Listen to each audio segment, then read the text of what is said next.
Добро вечер. Недела 22 часот, време за емисија во Центар на YouTube.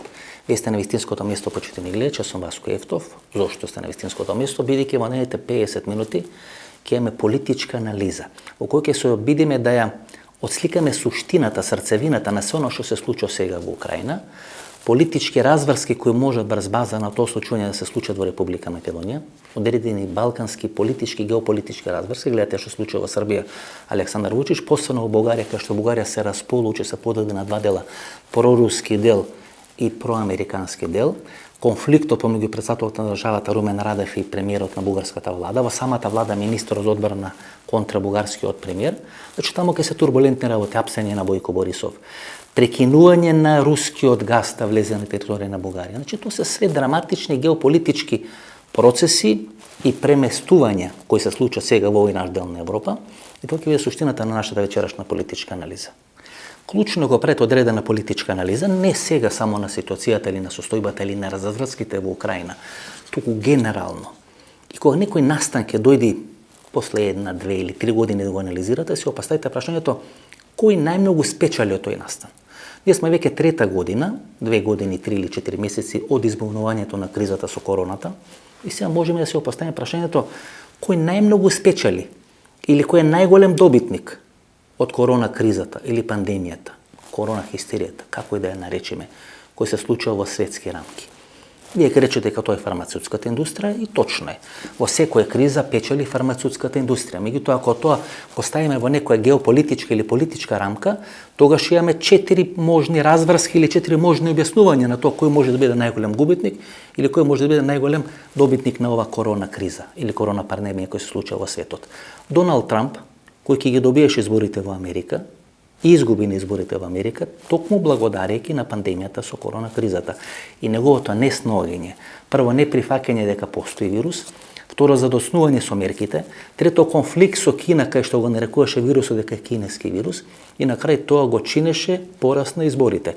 Бидејќи што се случи, анализите покажува дека демократите на Џо Бајден сушност се побројни од тие кои гласа за Доналд Трамп. А тоа се случи 4 години претходно. Бројот на луѓе кои гласа за Хилари Клинтон беше поголем, некаде за 1 милион, во споредба со бројот на луѓе кои гласа за Доналд Трамп, меѓутоа тие беа поправилно распоредени и врз база на тој американски модел изборен победи Доналд Трамп. Клучно беше сега да се натераат тие луѓе кои се симпатизери на Демократската партија да излезат и да гласат. Бидејќи им е тешко да излезат и да гласат, требате да направите поголем дел или најголем дел од тие луѓе да гласат по електронски пат. За да може да гласат по електронски пат, вие им направивте или е направена пандемијата, која овозможи да најголем дел од луѓето да не сакат да излезат на избирачките места и да гласат по пошта или по електронски пат.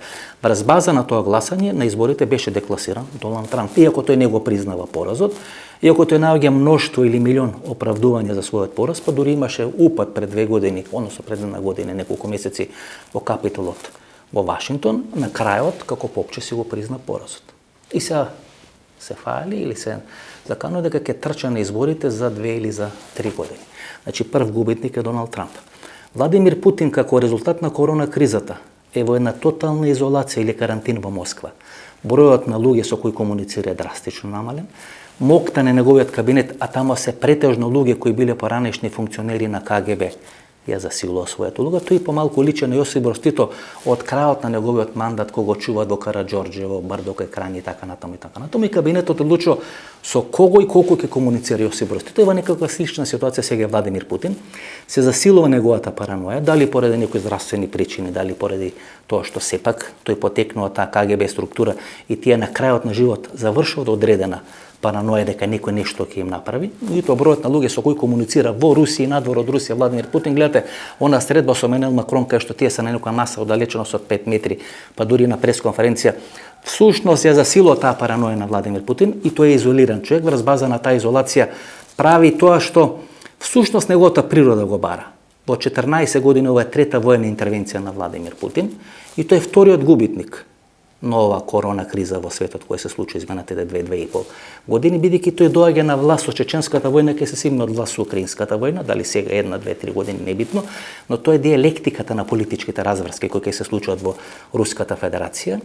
Кина се повеќе има проблем со недвижностите, гледате газдата на фудбалскиот клуб Интер е некаде пред банкрот, не може да направат големи трансфери и така натаму. 28% од бруто домашниот производ во Кина отпаѓа на секторот на недвижности, што значи дека таа граѓанска класа која се формира има се помалце пари да купува станови и така натаму. И добитник на корона кризата е Џо Бајден.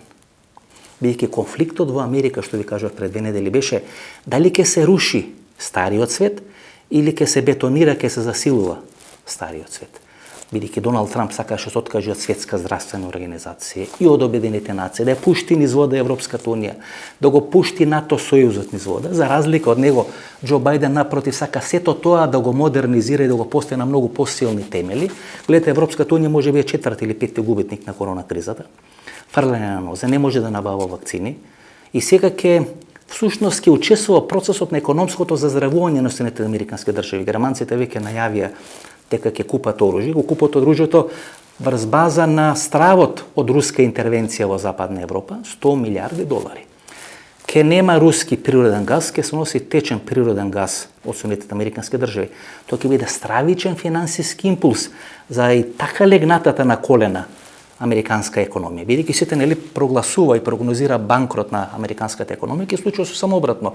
Врз база на пандемијата со короната, врз база на украинската криза, ќе јакне американската економија. Ако јакне американската економија, тогаш Џо Бајден е фаворит на следните претседателски избори во Америка. Кога ќе направите на таква анализа, не велам кој го пуштил вирусот, и се понатаму сметам дека тоа е лабораторијата во Вухан, но таму има и француски пари, таму има и пари на ова длабока држава, Соединетите американски држави. Тие стимулирале, тие донирале да бидат правени такви истражувања во Кина. И на крајот, кинеското економско чудо е некоја мешавина на ефтината работна сила во Кина и парите на длабоката држава кои се изнесени надвор од Америка за да се плаќа помалце данок. И направен е некој модел на технократизам, кинески комунизам и некој технократско управување што треба да биде управување на иднината во наредните 50 или 100 години, и тоа е направено во Кина. И тоа што ви го говорев пред 1 или 2 години, дека Кина е всушност рожба на длабоката држава, тоа се покажа сега на дело. Така стојат работите 2,5 години после корона кризата во светот.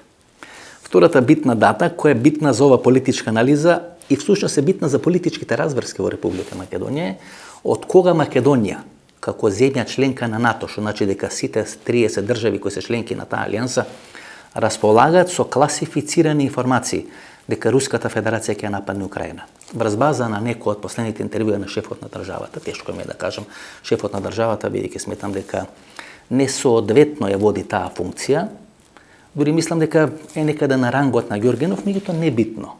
Шефот на државата во едно свое телевизиско интервју каже дека на почетокот на ноември, како земја членка на НАТО, ние сме добиле класифицирани информации.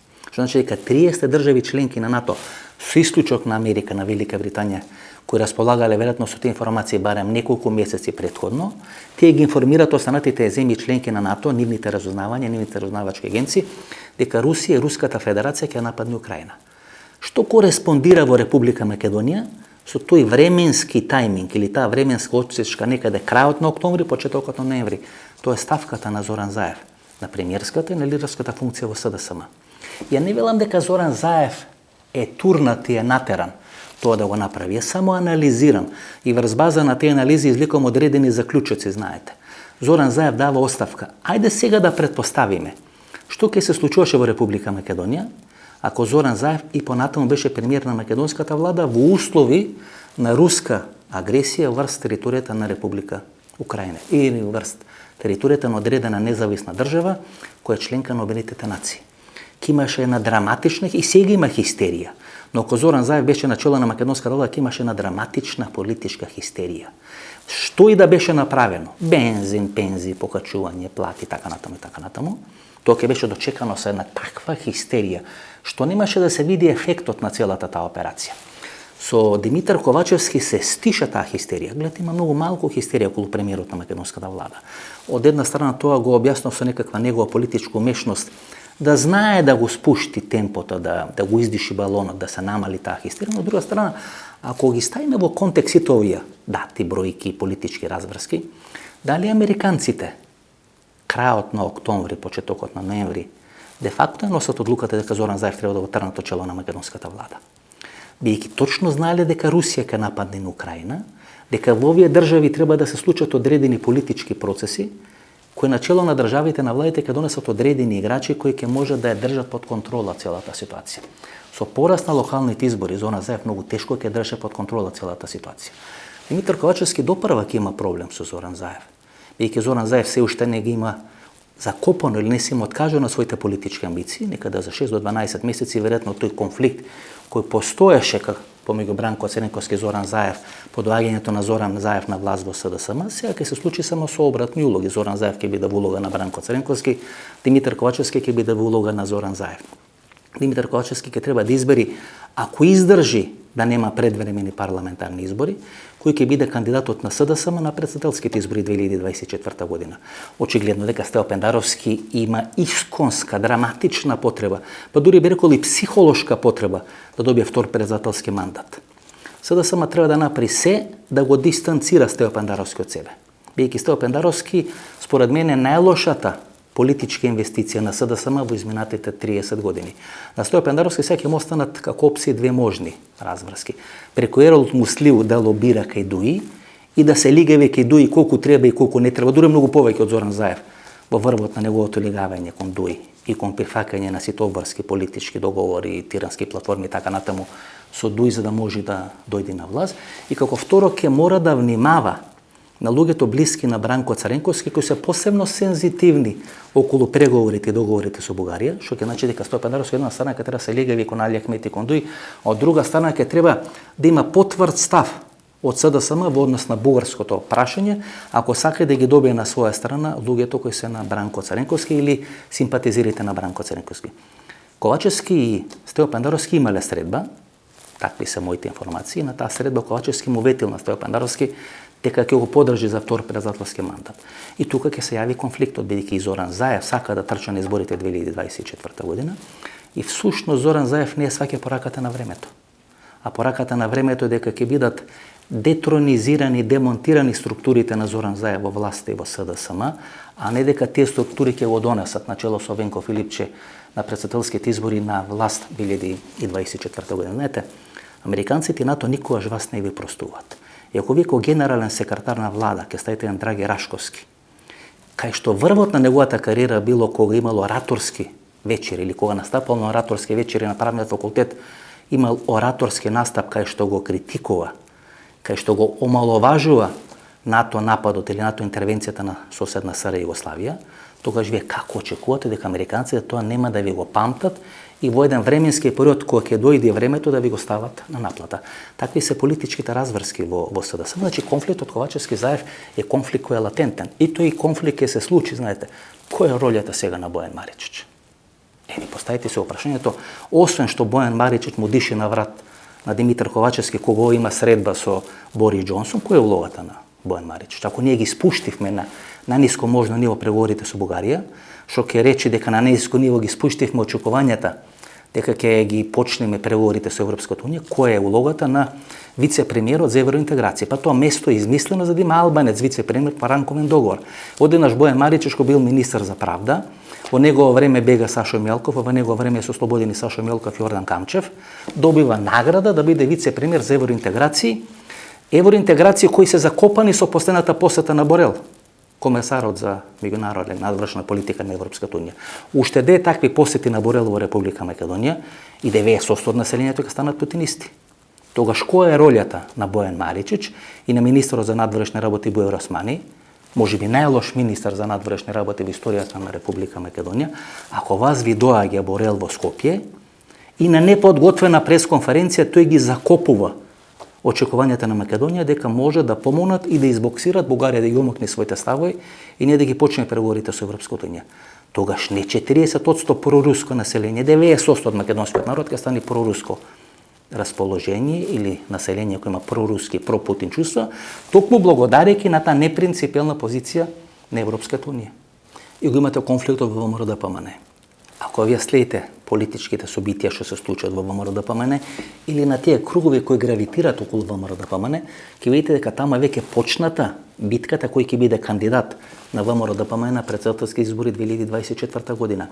Од една страна е Љупчо Коцарев, претседателот на МАНУ, и од втора страна е Маријан Ѓорчев, поранешниот подпредседател на партијата, сега член на извршниот комитет на ВМРО-ДПМН и човекот најголема доверба на Христијан Мицкоски. Тоа се две проруски структури во врвот на ВМРО ДПМН, кои сега ги одмеруваат силите и ја поставуваат базата да бидат можни кандидати на таа партија на изборите 2024 година. 3 или 4 лидери на ВМРО ДПМН на еден доста неславен начин ја завршат својата кариера во тој конфликт помеѓу длабогата и заробената држава. Првиот е Ванчо Михајлов, против кого е распишана смртна казна и во тогашна Бугарија и во тогашна Југославија. Вториот е Љупчо Ѓоргиевски, кој со војната 2001 година и операцијата Длабокот Уво е симнат од власт и понатаму се наоѓа на црната листа на Соединетите американски држави. И третиот е Никола Груевски, кој мора да бега во Будимпешта на топол оброк 3 пати на ден со шарената револуција и со таа афера со прислушкување која е направена во Република Македонија. Масовно прислушкување, повеќе од 20.000 луѓе кои се прислушкувани во Република Македонија. Која е веројатноста, почитани гледачи, ако 3 лидери на ВМРО, на ВМРО ДПМН или на историското ВМРО завршат на таков начин, дека четвртиот лидер нема да заврши на таков начин. Посебно што овој лидер сега располага со сите психолошки карактеристики да биде уште полоша мешавина на молотов коктел на Љупчо Ѓоргиевски во делот на парите, Никола Груевски во делот на психолошкото изживување со македонскиот народ. Гледате, овој човек покажува со сите своји постапки изминатите 2 или 3 години дека е над државата. Па вежба во услови на корона, па пие во кафана во услови на корона, па не почитува ни закон, ништо во Република Македонија. И тоа е психолошка порака дека тој кој ќе дојде на власт всушност ќе биде многу посилен од државата, дека тоа ќе биде една политичка разврска која неминовно ќе заврши како политичките траектории на Љупчо Ѓоргиевски и на Никола Груевски. И тоа се разврските кои се случат. Тимчо Муцунски никогаш не може да стане лидер на ВМРО ДПМН, токму поради фактот дека таа заробена држава, освен на ВМРО ДПМН, во некоја комбинација со длабоката држава нема да дозволи Тимчо Муцунски да стане лидер на ВМРО ДПМН. Тие се обидоа да го искомпромитират Тимчо Муцунски на изборите, на локалните избори во општина Редром, со тоа што целата застава филм групација или таа разузнавачка групација или разузнавачко подземје кој е блиско на Ѓорги Иванов, му го закачија, му го прилепија командат на Тимчо Муцунски. Вториот човек кој има многу поголеми шанси да дојде на чело на ВМРО ДПМН, Александар Николовски, или така нареченото дебело црево на ВМРО-вската мафија, кој се уште е вгнездена во структурите на власта. И ако во врвот на СДСМ е латентен тој конфликт помеѓу Зоран Заев и Димитар Ковачевски, во врвот на ВМРО ДПМН е латентен тој конфликт помеѓу Александар Николовски, Христо Мицковски и Тимчо Муцунски. Мислам дека Тимчо Муцунски треба да биде лидер на ВМРО ДПМН на новото време, но ми се чини дека не располага ниту со политичка енергија, ниту со политичка тежина, а доволно го компрометира во овој период да не може да влезе во на таква политичка разврска. Гледате како ја снема неговата енергија. Отвори, стави еден лежачки полицаец, еден хотел за пчели и толку. Ја снема магијата на Тимчо Муцунски, исто како што ја снема магијата на Даниела Арсовска. Ето се разврски кои на фонот на политичката криза и безбедносна криза која се случува во Украина, ќе се случува во Република Македонија. Овие сите анализи ќе ги разглобиме во некои наредни емисии, наредни политички анализи. Ова е само лајт мотив и шлагвордот за да влеземе во суштината на тоа што ќе се случува во Украина и кој ќе биде земјотресот на безбедност и политички и геополитички разврски во овој дел на Европа. Суштината на американската политика, на американската стратегија. Почеток и крај на секоја американска стратегија во однос на Украина, во однос на Русија, во однос на Путин е како да го натерат Владимир Путин да влезе во војна во Украина и да направат Украина да биде украински Виетнам за Владимир Путин. Или тоа што американците да го помина во Виетнам, Путин да го помине во Украина. Јас не велам дека војната ќе трае 10 години. Но начинот на војување, кога има американците во Виетнам, да го има Путин во Украина. Бидејќи Путин во Украина ја пушти својата војска многу повеќе со свечена униформа, за да може славодобитно да вмаршират во Киев, како што ја вмаршира во Сајгон, а не бензин и нафта со кои ќе се движат руските тенкови. И ако тоа е клучната стратегија на американците како да направат се Путин да влезе во војна во Украина, тоа не им беше тешко. Бидејќи од последните 14 години Путин има влезено во 3 воени конфликти. Прво е војната 2008 година во Грузија. Мислам дека леснотијата со која тој ја растури Грузија таа 2008 година му го зашемети рационалното расудување дека нешто слично ќе се случи во Украина. После војната или анексијата на Крим 2014 година и сега војната 2022 година. Значи точно е процената психолошката структура на Путин. По мене тоа е човек кој останат во време на студената војна, кој остана во времето на КГБ. И кој вие начело на Руската Федерација имате човек кој со едната нога е во минатото и тешко, па дури би рекол и со двете нозе е во минатото, и тешко се ослобода од тоа минато, и тоа е некоја комбинација на чувство на каење за срамниот дел на руската историја која се распаѓа од Советскиот сојуз и едно чувство на сопствена огромна величина и амбиција. И тоа е еден сериозен молотов коктейл кој го тера Путин да прави тоа што го прави. Тоа се 3 војни конфликти во рок од 14 години. Вториот конфликт е во Крим. И гледате, тука ја продава тоа на стратегија дека Крим бил секогаш руски, а дека 1956 година Никита Хрушчов им го поклонил Крим на украинците. Па Крим бил секогаш татарски. Па само прочитајте ја руската историја. Таа руска историја има мноштво, да не речам милиони примери, каде што татарите од Крим се раселуваат и се носат на далекиот исток, на далечниот исток и во Сибир. Тоа се прво времето на Јосиф Висарионович Сталин. Секогаш Крим бил татарски населен. И затоа е таквиот однос на Ердоган и на Турција во однос на украинското прашање, бидејќи тие никогаш не може да прифатат Крим да биде составен дел на Руската Федерација. Војни помеѓу Турција или осмалиите и Русија се водат токму околу идниот статус на Крим. Војните во текот на 19 век, во најголем дел помеѓу Русија и Турција се водат околу Крим, односно кој ќе биде газдата или господарот на Црното море, бидејќи ако вие го контролирате Крим, ако ја контролирате Одеса, тогаш сте господари на Црното море. Тоа е значи втората работа. И третата работа која тука им ја прават на русите е дека русите се донесени во ситуација со оваа војна самите да го негират Минхенскиот, односно Минскиот договор или споразум, како што се нарекува, кога се јавуваат као гарант на тие Донецка и Луганска народна република.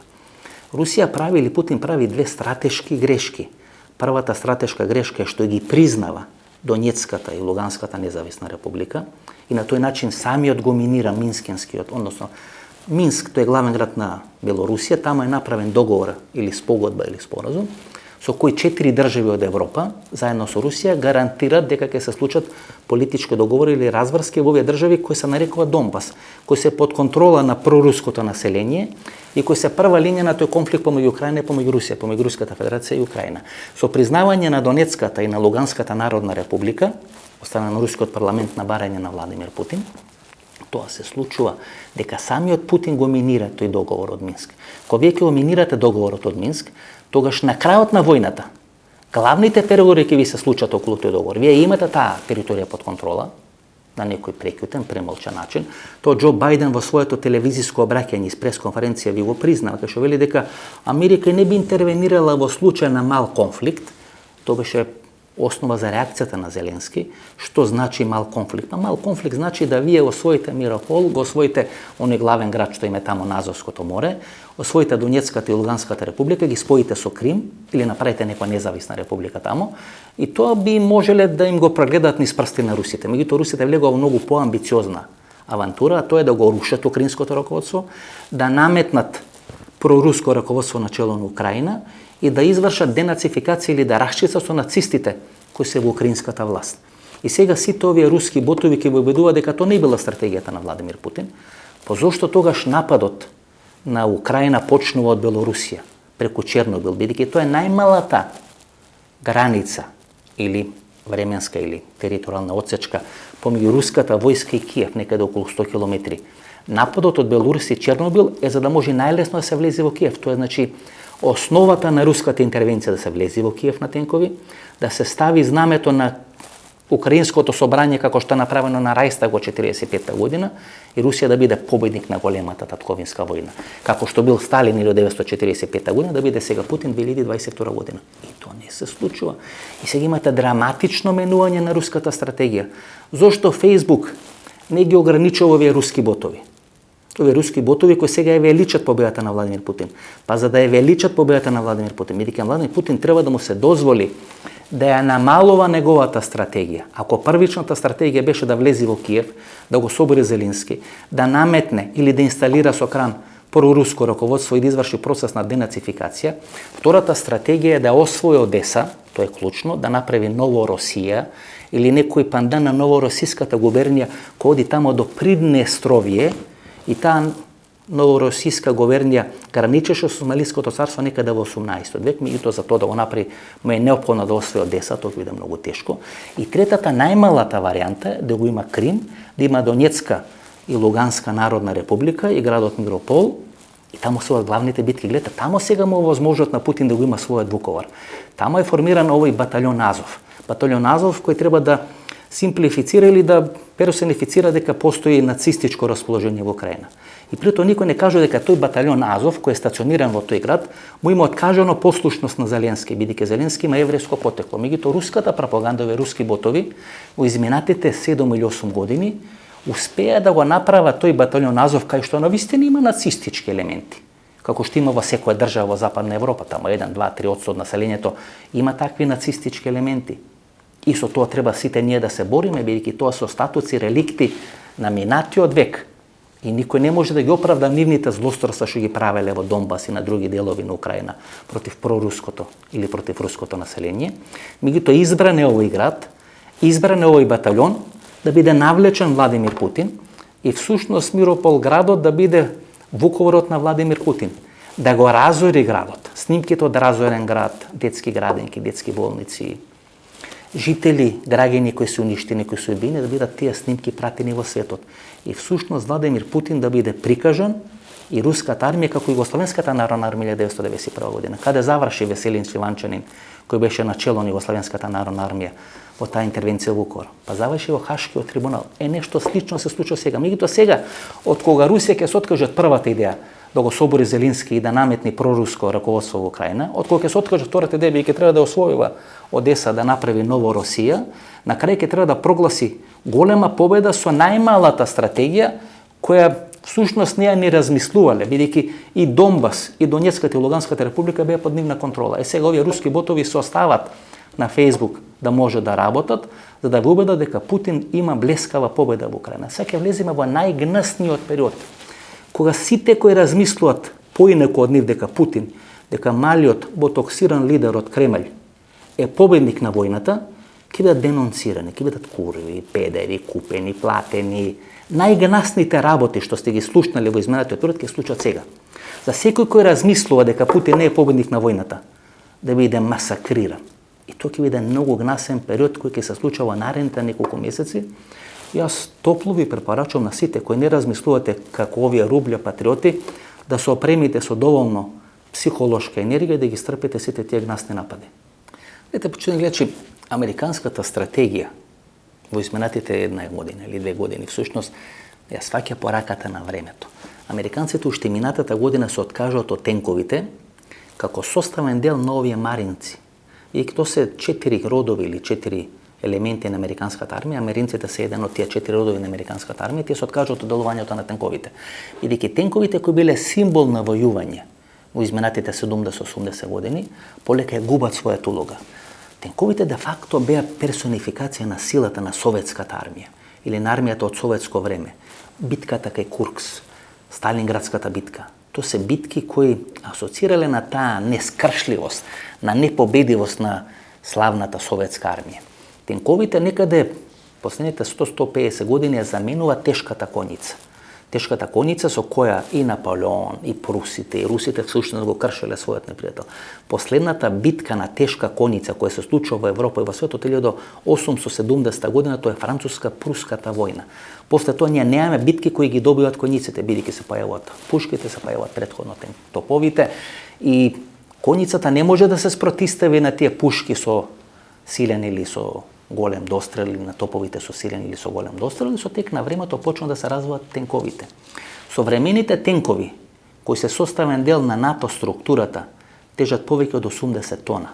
Тоа значи дека се многу тешки за транспорт, многу тешки да ги префрлите од едно на друго место. Бидејќи некој човек скриен во некој бункер или во некоја зграда со некој ракетен фрлач кој чини 100.000 евра, може да уништи тенк кој чини најмалку 10 милиони евра или 10 милиони долари. И тоа на еден среден рок е финансиски неодржливо. Затоа големите армии полека се ослободуваат од тенковите. Русија прави таа грешка ја прави и во битката или во војната во Либија, кај што ова Вагнер групација или приватна полиција на Путин учествува за да не може да се појави руската армија, официјалната руска армија.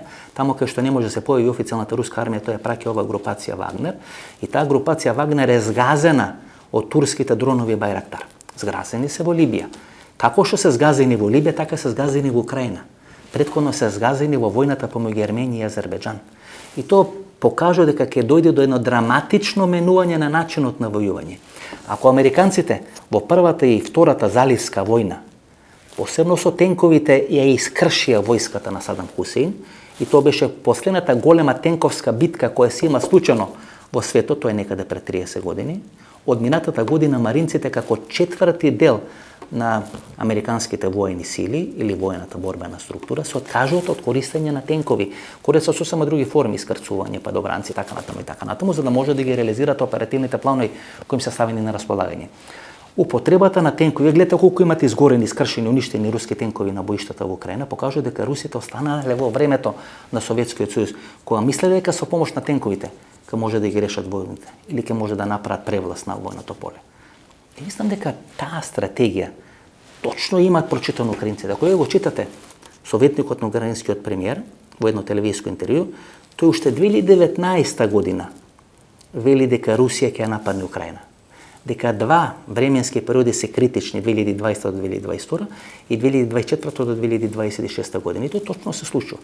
Сега тој вели дека русите со 90 баталјони интервенирале во Украина, веќе 30 баталјони не се функционални и дека русите тоа се обидуваат со доброволци да го компензират, дека повеќе од 16.000 доброволци се донесени на територијата на Украина. Меѓутоа, како вели овој советник на Зеленски, тие немаат голема сила и дека украинците во наредниот период ќе чекат русите да ги искористат своите ракети и воени потенцијали за потоа да трнат во противнапад. Затоа е тоа украински Виетнам, бидејќи многу малку луѓе знаат дека во текот на Втората светска војна украинските партизани и украинските герилци ги водат најголемите партизански операции во текот на Втората светска војна. Така гинат стотици илјади германски нацисти на територијата на Украина, уништувани од украинските партизани. И ако тоа украинците го правеле во текот на Втората светска војна, и тоа е славниот дел на руската историја, притоа русите не кажат дека главните битки се водат или на територијата на Белорусија или на територијата на Украина, и ако украинците тоа го правеле во текот на Втората светска војна, тога зошто да не го прават против Руската федерација? Тоа е стратегијата на украинците. Кога ќе заврши силата на руската агресија, тогаш ќе да трнат против напад и тоа според нив ќе биде крајот на војната, односно ќе се влезе во одредени мировни преговори, кај што двете страни ќе направат одредени отстапки. Во овој момент и Путин и Зеленски сака да победат војната, ако двете страни сака да победат војната, тоа значи дека нема доволно елементи да се направи мировен договор. Путин ја прави истата грешка на Садам Хусеин, кога овој со мокната ирачка армија влегува во Кувејт и во својот Кувејт. На Путин му беше дозволено да има мал конфликт, да има мала победа, да ги има Донбас, Донецк, Луганск, да го има Крим, да го има Азовското море под своја контрола, и тој тоа не го сакаше. Сакаше многу повеќе и направи колосално промашување. И тоа колосално промашување на крајот ќе го чини политичка кариера, тоа е диелектиката на политичките разбрски.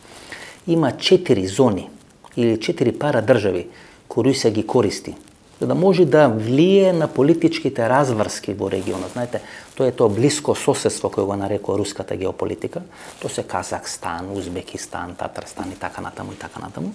И има 3 држави кои се клучни за Русија, кога се распаѓа Советскиот сојуз, големиот Шолежницин вели дека треба да се пуштат Узбекистан, Татарстан и така натаму, Таџикистан, Казахстан, а дека треба јадрото на идната руска држава да биде Белорусија, да биде Украина, да биде Русија.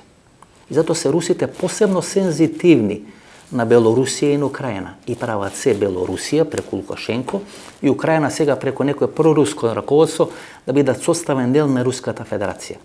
Тие 4 или 5 пара државички се Луганската, Донецката република, тоа е Јужна Осетија во Грузија, тоа е Абхазија во Грузија, тоа е Приднестровје.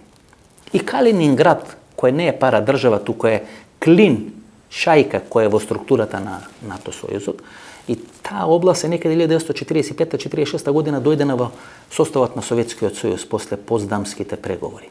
И сега таа Калининградска област граничи со Полска, граничи со Литванија, и има едно толкување, обилно објаснување дека дел од овие ракети кои ги испалуваат русите и Руската федерација на делови на Украина, дали е тоа Кама, ова ракета Кама, која се нарекува, или некои други ракети, дека тие се делумно испалени од територијата на Јужна Русија, делумно се испалени од територијата на Црното море делумно се испалени од територијата на Калининградската област. Ако се испалени од Калининград, тоа значи дека прелетале преку територијата на една држава членка на НАТО. Тоа е веројатно Полска. Тоа е втор обид Русија да го вклучи НАТО во војниот конфликт во Украина. Првиот обид е со она ракета или оној дрон кој паѓа во Загреб, кај езерото Јарун, и второ е со оваа ракета Кама, со која наводно е уништен еден голем воен магазин во Западна Украина. И имаш уште едно ракетирање на одредена база во Западна Украина, која е на границата со Полска. И русите сакат по секоја цена да го вклучат НАТО во овие конфликти во Украина, за да можат да направат примирие со НАТО. Тоа би била голема геополитичка победа на русите, бидејќи тие на крај се договориле со НАТО. И тоа, внимавајте како внимателно овој сенилен старец, нели тоа беше еден сенилен старец. Џо Бајден вицу и правевме со Џо Бајден. Човек кој не се разбира од политика. Како овој сенилен старец, кој до претеднили 2 месеци беше предмет на подсмев, успева да ги прочита сите руски потези и целата руска геополитика. И гледате како чекор по чекор го турна Владимир Путин да влезе во војна во Украина. Се негираше Путин. Велеше дека се тоа војни вежби. Дека таа војска подоцна ќе се врати во касарните. Тоа покажува дека делови на руското разузнавање соработуваат со делови на американското разузнавање, дека американското разузнавање благовремено имало или ги располагало со руските воени операции, воени планови, кај ќе се води, што ќе се прави. Ако вили сте Опендаровски дека на почетокот на ноември, значи пред 4 или пред 5 месеци, земите членки НАТО или сојузничката НАТО алијанса или структурата НАТО располагале со тие информации, тоа значи дека американците располагале со месеци претходно. Тоа значи дека Путин се подготвува за таа интервенција во Украина со месеци, ако не со години. Тоа значи дека сите тие оперативни планови веќе биле на масата на американскиот претставител. Американскиот министер за надворешни работи бил амбасадор на Америка во Русија, во Москва, во Руската Федерација, бил прв човек на ЦИА. Сегашната дама која е прв човек на ЦИА вели дека Путин има дефинирано војната во Украина како војна во која не смее да изгуби, бидејќи ако таа војна изгуби, ќе се распадне Руската Федерација, ќе се распадне номенклатурата на Владимир Путин и Путин ќе направи се. И тоа е она што го чекаат украинците. Кога Путин ќе ги искористи сите своји потенцијали и сите своји ракети, тие да тргнат против напад. И тоа ќе биде веќе подготвен терен за да може да се направи еден мировен договор. Ете што прави сега рускиот министар за надворешни работи Лавров? Испраќа порака до Полска. Тоа се кукавички јајца, тоа се оние тројански којни кои што во времето на античките грци се правеле. Кај што со помош на тројанскиот коњ тие успева Троја да ја совладат, да влезат до Троја војниците да се во рамки на коњот и кога заспива тројанците да излезат и да ги уништат. Тој и предлага на Полска полски мировници да дојдат во Западна Украина на чело со градот Лвов и таму да останат подолго време, што ќе рече дека Полска како земја членка на НАТО ќе граничи со територија кај што има полски мировници во Западна Украина, односно цела Украина да биде поделена на два дела. Западен, во наводници унијатски или католички дел, кој ќе е под контрола на полски мировни сили, и источен дел кој ќе биде под контрола на Руската Федерација или на проруски сили или на проруска марионетска власт која ќе треба да биде инсталирана во Украина. И полската држава тоа го одби. Но тоа е суштината. Гледате, Русија сега ги менува секој ден своите стратегии, своите планови. Тоа покажува дека тоа е како лидер на политичка партија кој има влезено во кампања за избори, кој ги има добиено првите анкети од тие избори или од кампањата за тие избори, гледа дека на тие анкети стои полошо и во одење или во од ја менува кампањата, ги менува спотовите, ги менува пораките, менува обраќање до граѓаните. Од мека реторика кампања почна да води црна кампања. Нешто слично сега се случува со русите. Тие драматично менуваат својата стратегија. Од првата стратегија за 2 дена ќе влезат во Киев, сега полека се менуваат и ја трансформираат стратегијата да се постигне оден мировен договор, но тој мировен договор не сака да го постигне со Зеленски, бидејќи тоа би било едно драматично национално понижување на Владимир Путин и на Руската Федерација. Ако може да го вклучат НАТО, Сојузот во тие преговори, да завојуваат да имат мала војна со НАТО и врз база на таа мала војна да се направи подоцна политички или геополитички договор, тоа би било добитната позиција за Владимир Путин. Дали Кина може да ја помогне на Русија? Да, но прашање колку? Прашање во која форма и во кој обем? Тоа што треба да го сватите почитни гледачи дека во овој момент најголем дел од руската економија или руската индустрија се наоѓа западно од Урал, а во најголем дел кинеската индустрија се наоѓа источно од Урал или на она источна граница која ги дели Руската Федерација и Народна Република Кина. Ако направите анализа на рускиот увоз, вие ќе видите дека 1/3 на рускиот увоз отпаѓа на стоки за широки потрошувачки.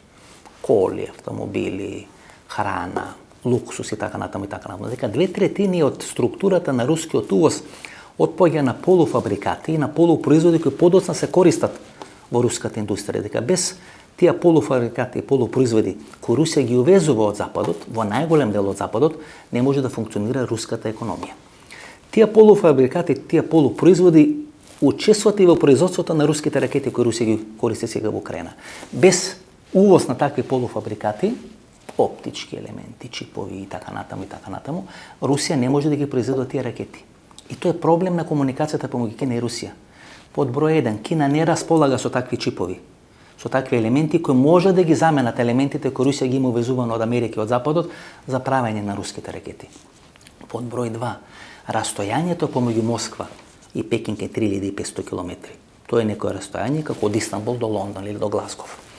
Многу е слаба руската и кинеската железница, кои сега се преоптоварени за да можат да го надокнадат тоа растојање, бидејќи како вие ќе ги донесете тие производи и стоки, тоа не можете со авиони. Тоа можете или со железница или со помош на бродови, меѓутоа Одеса се уште е под контрола на Украина, вие треба да ги носите тамо преку Пацификот, тоа е многу скапо и многу далечно, што ќе рече дека кинезите не можат во тој дел да ја помогнат на Руската Федерација. Под број 3, Кина, освен што зависи од американските банки, од американските берзи или од банките и берзите во Западна Европа, има и потрошувачи кои купуваат кинески производи или купувачи кои купуваат кинески производи. Ако Кина и понатаму продолжи да ја поддржува руската агресија на Украина, имиџот на кинеските производи ќе се намали. Тогаш Кина ќе има големи проблеми да ги продава своите производи во Западна Европа. Тогаш Кина ќе влезе во одреден проблем како самата не влезе во економска рецесија и како самата со поддршка на руската агресија да не влезе во конфликт или под санкции на таа алијанса кој ги има воведено тие санкции кон Руската Федерација. Затоа Кина и Русија во моментот не делуваат толку комплементарно. Што ќе прави Путин сега под број 4? Ќе побара кинеска помош, воена, економска, финансиска? Па пред 30 години Советскиот сојуз и руската економија и кинеската економија беа изедначени. 30 години подоцна кинеската економија е 30 пати посилна од руската економија. Ако сега Владимир Путин се јави во Пекинг да побара помош, тоа нема да биде помош на две империјални сили, туку тоа ќе биде соработка на постар и на помал брат. На жалење на Владимир Путин, помалиот брат ќе биде Русија и Руската Федерација. Затоа велам, во оваква констелација на односи, поддршката и помошката на Кина за Руската Федерација Владимир Путин е многу мала. Може да побарат одредена поддршка и помош во оние мобилни телефони, мобилни уреди, бидејќи тоа се оние знаци на нефункционалност на руската армија во првата борбена линија на фронтот во Украина, и тоа се покажа како слабо се војната во Грузија 2008 година, мобилни телефони и тие врски кои се воспоставуваат на првата линија на војување. И затоа Русија бара одредена помош од Кина, не во хаубици, не во тенкови, не во авиони, туку токму мобилна комуникација, бидејќи во најголем дел руското разузнавање е пробиено, односно украинското разузнавање успева да ги добие тие разузнавачки информации токму од тоа комуницирање со мобилни телефони и со мобилна мрежа на првата борбена линија. Врз база на тие разузнавачки информации се елиминирани 4 или 5 украински генерали. Тоа е во моментот констелацијата на кинеско-руските односи. Кина ќе се обиди многу внимателно да гази по јајца. Од една страна, гледате, тоа е нарекот мудра политика, од една страна да го признава територијалниот интегритет на Украина, но не да не осудат руската агресија. Тоа е политика ни риба, ни девојка, ни вода, ни киселина. Тешко ќе може на еден среден рок Кина да издржи на таа политика. И гледате која е пораката на Џо Бајден и портпаролот на Белата куќа. Тие не вршат притисок врз Кина, туку ја стават Кина сама да оцени во која страна на историјата ќе биде запишена во однос на украинската војна. Главната битка сега, всушност главната разврска сега е дали русите ќе удрат на Одеса или нема да удрат на Одеса. Односно русите сега бират помеѓу втората и третата алтернатива на разврска на војната криза во Украина. Првата алтернатива веќе никој не ја разгледува, тоа е руската армија и војска да влезат во Киев, да инсталираат проруско раководство, туку сега е дилемата дали ќе формираат ново Росија, кај што главен град ќе биде Одеса и ќе влезат туку овие делови покрај Црното и Азовското море, а ќе фатат приклучок кон Донбаската или Донјац и Луганската република, или нема да ја освојат Одеса. Ако не осват Одеса, тоа ќе биде третата варијанта, што ја кажав, тоа ќе биде Донбас, Донецк, Луганск, ќе биде Крим како составен дел на Руската Федерација, ќе биде направена некоја мини државичка, една од тие 5 мини државички, заедно со Јужна Осетија, заедно со Абхазија, заедно со Приднестровје и овие Луганска и Донецка република. И тие ќе служат како руски копнени носачи на авиони, како што е Калининградската област горе, така треба да биде и Приднестровје. Приднестровје е една интересна област, до реката Рог, десно од река Рог е формирана Бесарабија, и таа во текот на времето припаѓала или не припаѓала на Руската Федерација. 1918 година е формирана некоја Приднестровја или Молдовска автономна република, која е составен дел на Републиката Украина. Бидејќи има 14-15 републики во рамки на Советскиот сојуз, Молдовската република до 1940 година не е независна или постана република во рамки на Советскиот сојуз, туку е составен дел на Украина. Приднестровје е интересна територија, 4100 километри квадратни, има некаде околу 500.000 жители и некаде се правилно распоредени, една третина молдавци, една третина украинци, една третина руси. Тамо функционираше 14-та советска армија, која предводеше Александар Лебед, големиот херој на руската интервенција во Афганистан. 1992 година промолдовските сили или под контрола на Кишинјев се обидуваат да го освојат Приднестровје или Тирастопол, бидејќи тамо е најголемото депо и магазин на оружје во овој дел на Европа или во Европа. Всушност тоа е патот таа Бесарабија, од каде што германците влегуваат на територијата на Руската Федерација, подосна има еден крак кој оди кон Кавказот. Кавказот е многу битен за Русија, тоа е блиско соседство на Русија. Сите руски маршали и генерали морале да службуваат на Кавказ и Дмитрий Јазов, кој е еден од големите маршали, кој беше начело на руската армија и министар за одбрана во времето кога му се прави пучот на Михаил Горбачов, а со него сум снимал 2004 година, 4 сати снимавме, 2 часа разговаравме пред камери, 2 часа ми обяснуваше геополитика.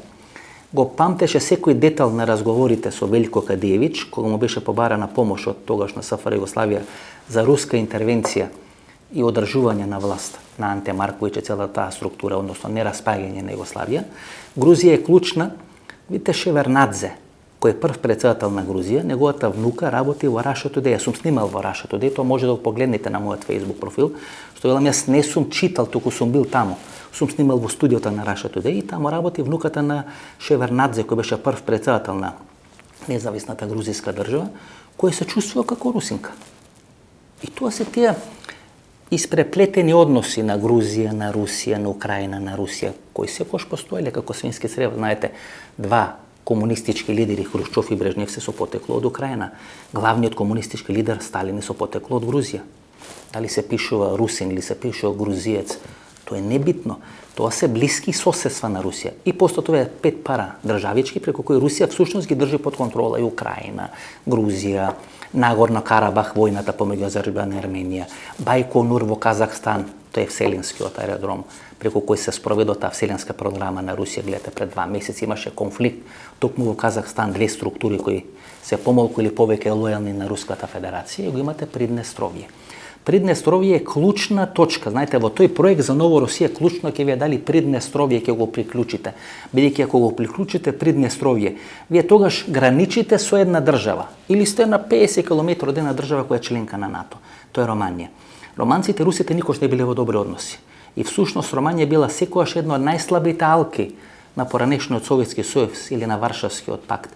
Бидејќи 1984 година сите ги почитуваат руските наредби да се бойкотират Олимписките игри, мислам дека беше во Лос Анџелес, единствено Романија не ги бойкотира тие Олимписки игри и учествуваат романските спортисти на тие Олимписки игри. Подосна русите им се реваншират со оној пуч и оно насилно соборување на романскиот диктатор Николај Чаушеску. Меѓутоа, со помош на Приднестровје треба да се има контрола врз Романија, бидејќи таму американците донесоа еден месец пред почетокот на руската интервенција во Украина 4000 структури или војници на НАТО сојузот. Всушност, разврската која сега се случува, почитувани гледачи, дека железната завеса е поместена некаде 1000 километри на исток. И ако Русија влезе во војна за да го намали притисокот на НАТО на незините граници, сега тој притисок е зголемен или е продолжен за 1000 километри во правец на Русија. Погледнете со кого се граничи сега Украина. Граничи со Полска, граничи со Словачка, граничи со Унгарија, граничи тамо со Балтичките републики, граничи со Белорусија. Значи со 3 или со 4 држави кои се членки на НАТО сојузот граничи Украина, ако не и со 6. Тоа значи дека Украина мора да биде под контрола на Русија. Тоа е руската геополитика. Бидејќи Русија, ако ја нема под контрола Украина, тогаш Русија преку Украина граничи со НАТО сојузот и со НАТО структурите. И тоа е суштината на руското стравување дека мора да имат под контрола Украина. На страна сите оние големи митови на Путин дека ќе го обновува Советскиот сојуз или ќе обновува Руската федерација, кои се небитни во ова политичка анализа. Битно е Приднестровје, битна е Украина, за да може Путин линијата на конфликт со НАТО да ја продолжи на запад, а не да дојде на исток кон руските граници. Гледате како ги видат политичките разврски во овој дел на Европа. Мислам овој дел на југоисточна Европа, почнувајќи од Унгарија, па завршувајќи тамо доле со Турција и со Анкара, односно со Истанбул. Александар Вучич сваќа дека маневарскиот простор е многу мал, дека не може да репризира она кинеска позиција, тој го поддржува територијалниот интегритет на Украина, но не воведува санкции кон Русија, или како самиот вели, не можат да купуваат руска нафта, далеко или не им дозволат да купат арабска нафта. Дел од нафтените компании на Србија, бидејќи се во сопственост на руски нафтени компании, се под удар на санкциите на Западната алијанса. Александар Вучич, ако сака да остане на власт и да победи на изборите, на крајот на денот ќе мора да се приклучи кон санкции кон Руската федерација. Или како вели странски служби, има 4 дојави за бомби во авионите на српската авиокомпанија која лета за Москва. Бидејќи пораката е, треба да ги спуштите авионите, не треба да бидете капеджик или мост кој всушност ќе ги носи патниците, кои не може да стигне до Русија, до Москва и до Руската федерација со други авиони, бидејќи се санкции ставени. Виктор Орбан ќе биде ребус за решавање. Не знам дали ќе го поразат на изборите на 3 на 4 април, за разлика од Јанес Јанша кој отиде во Украина, ја спореди ситуацијата во Киев и војната на Русија, на Руската федерација во Украина со истото тоа што случуваше со JNA и незиното војување против тогашна Словенија или барањето за независност на Словенија. И тоа клучна е улогата на Реджеп Тајип Ердоган. Ако до пред 6 или 12 месеци американската политика го третираше Ердоган како дете од катран, го исфрли од проектот за правење на фантом авиони во Турција, поради купување на овие противракетни системи С-400 од Руската федерација. Сега Ердоган е политичар кој се враќа на голема врата. Не постои премиер или председател од мокните европски држави кој не бил во Истанбул или Анкара во изминатиот период, кој телефонски не комуницирал со Ердоган. Ердоган сега комуницира и со Путин, комуницира и со Зеленски и е најголем фаворит на територија на Турција да се случат тие мировни преговори кои треба да стават крај на украинската војна криза. Турција се враќа сега на голема врата, што е сосема нормално, бидејќи во рамки на НАТО сојузот Турција е војнички држава број 2. Турција која војувала во Сирија, војува во Либија, која војуваше во Азербејџан, гледате која брилјантна победа имаше Азербејџан во однос на Ерменија, кај што има стационирано руски мировни сили. Сега руските мировни сили, бидејќи Русија располага со дефицит на воена сила на теренот, знаете вие, со ракети не може да освоите една држава, тоа можеле американците со НАТО бомбардирањето на СР Југославија 1999 година, меѓутоа руската авиација не е ни оспособена, не е ни старнирана да може така да ја освои територијата на Украина. Сега Русија ги повлекува своите мировници од Азербејџан, ги повлекува од Нагорно Карабах, ги повлекува делови од Сирија, носи 16.000 припадници од Сирија, од Чеченија и така натаму, кои треба да војуваат место руските регрути и руските војници на територијата на Украина. Меѓутоа мокна на Ердоган е драматично, тоа е втора сила веќе во рамки на НАТО алијансата. Така и старнирана турска армија. Ако украинската армија вака успешно и се спротивставува на Руската федерација и на руската војска, можеме да претпоставиме како силната турска војска би се спротивставила на руската војска и на руската армија. Посебно што Турција располага со многу модерно, многу скапо, многу ефикасно оружје и што е најважно, со армија која е перманентно во војни конфликти, дали во Сирија, дали во Курдистан, дали во Либија, дали на Блискиот Исток и така натаму, Турција располага со мокна војна машинерија. Оној мит за Путин и за руската армија како непобедива армија, за жал веќе се помалку луѓе веруваат во тоа. Веруваат рублја патриотите во Република Македонија. И чека еден многу брутален период. Е многу брутален период кога тие рублја патриоти ќе бидат пуштени на најсилно. Нема да постои човек кој нема да биде изгазен, кој нема да биде масакриран, кој нема да биде испљукан. Ова ќе биде еден драматичен период во Република Македонија. Гледате што се случува во Бугарија. Ќе падне бугарската влада. Министрот за одбрана не сака да даде бугарски ракети и бугарски авиони за помош на Украина, бидејќи смета дека на тој начин Русија ќе може да интервенира во Бугарија. Тоа е поделено општество. Во два наврати бугарскиот министар за одбрана, кој е продолжена рака на бугарскиот председател Румен Радев, му откажува послушност на Кирил Петков, бугарскиот премиер. На стаклени нозе е владата на Бугарија, бидејќи таа влада е избрана и со помош на социјалистичката партија, која секош имало проруски елементи или проруски логистики на територијата на Република Бугарија. Мислам дека Бугарија и бугарското прашање, апсењето на Бојко Борисов, покажува дека американците никогаш на Бугарија не може да и простат за однесувањето, не само во однос на Македонија. Бидејќи Македонија тука не битна, тука е битно јужното крило на НАТО. Гледате зошто било битно јужното крило на НАТО, бидејќи американците знаеле дека ќе дојде воена разврска, до воен конфликт во Украина. И во ваква констелација на односи, главниот сојузник е Романија. Затоа руските атаци ќе бидат на Романија. Затоа Русија мора да го освои Приднестровје за да може да ја контролира Романија, бидејќи преку територијата на Романија се тие противракетни штитови кои Русија ги има инсталирано на територијата на Европа. Еден од нив е на 350 км од Скопје. Поранешната база на Варшавскиот пакт на територијата на Романија. И Романија станува заедно со Турција клучна држава. Русија, за да биде голема сила, мора да ја освои Одеса, да го има под контрола Црното море. Кога ќе го има под контрола Црното море, тогаш излезот на Медитеранот е многу безбеден. Не може никој да го спречи излезот на Русија на Медитеранот. Босфор, Дарданели, тоа веќе ќе биде небитно. Затоа Русија ќе направи се да ја освои Одеса, тоа ќе биде многу тешко. Но тоа ќе биде најможната добитна комбинација на Русија да направи ново Русија со Одеса како главен град. Се друго ќе биде голем пораз за Русија и за Руската Федерација, за Владимир Путин. Се друго ќе не внеси во одреден процес кај што тие ќе прават пропаганда, ќе прават одредени потенкови села, кај што поразот ќе не го представат како победа или како велат македонските писатели. Само во држава на камени глави поразот ко победа се слави. Тоа Стефан Влаков Мицов го кажа во интервјуто за емисијата во Центар. Сега ќе требаме да влеземе во филм кај што русофилите и руските ботови поразот ко победа ќе ослават. Значи само во држава со камени глави поразот ко победа се слави. Ова е некоја наша анализа на состојбите во Украина, на разврските, бидејќи не полека влегуваме во процес на разврски на војната во Украина. Таа војна може да трае уште 1 месец, 2 месеци, 3 месеци, може да заврши за 5 или за 10 дена. Но на крај секоја војна завршува со мировни преговори. Зашто ќе преговарат русите и украинците? За Донецк, за Луганск, па тие ги има. Па зашто гина 3, 4, 5 или 7 илјади руски војници за територија која веќе сте ја имале?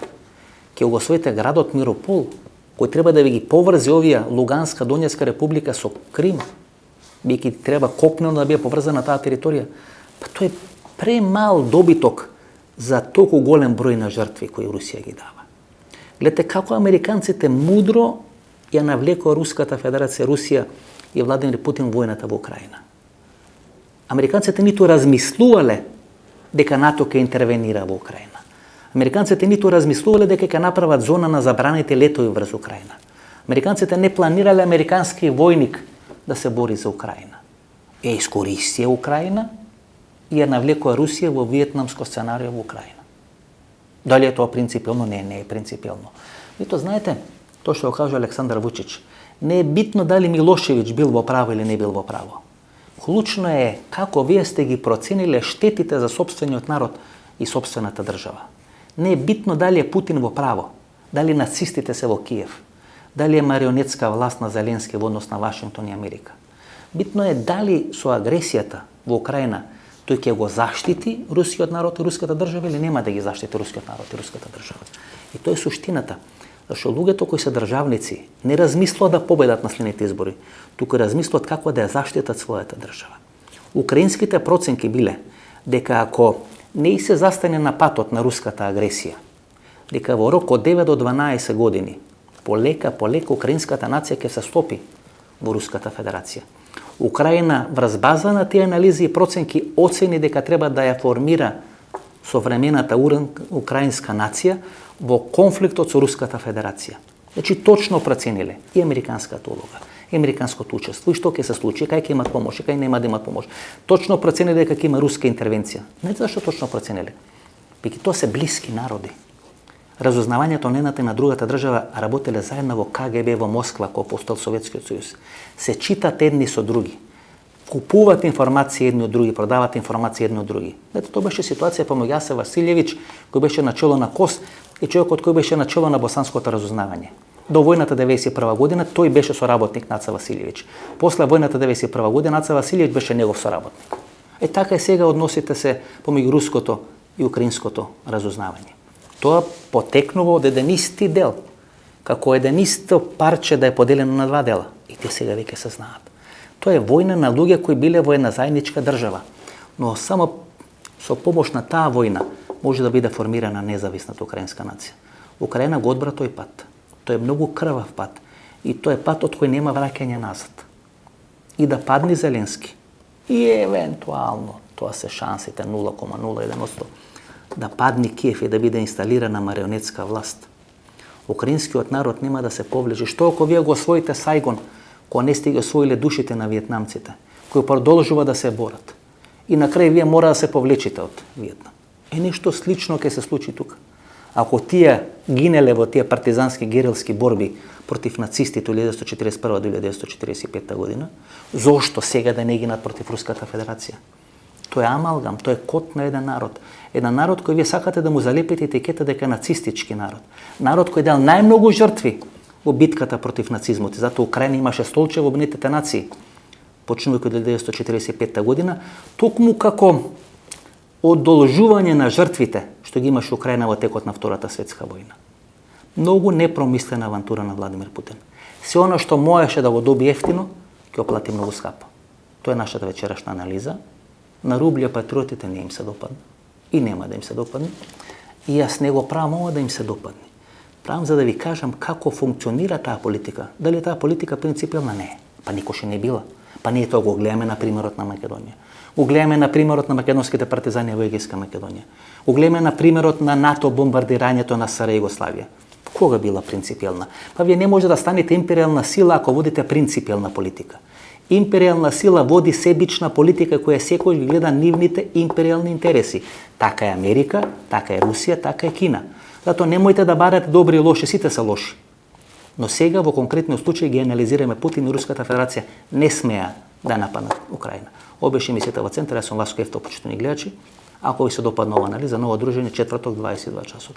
До четврток 22 часот, пријатно вечер Македонија, каде и да си.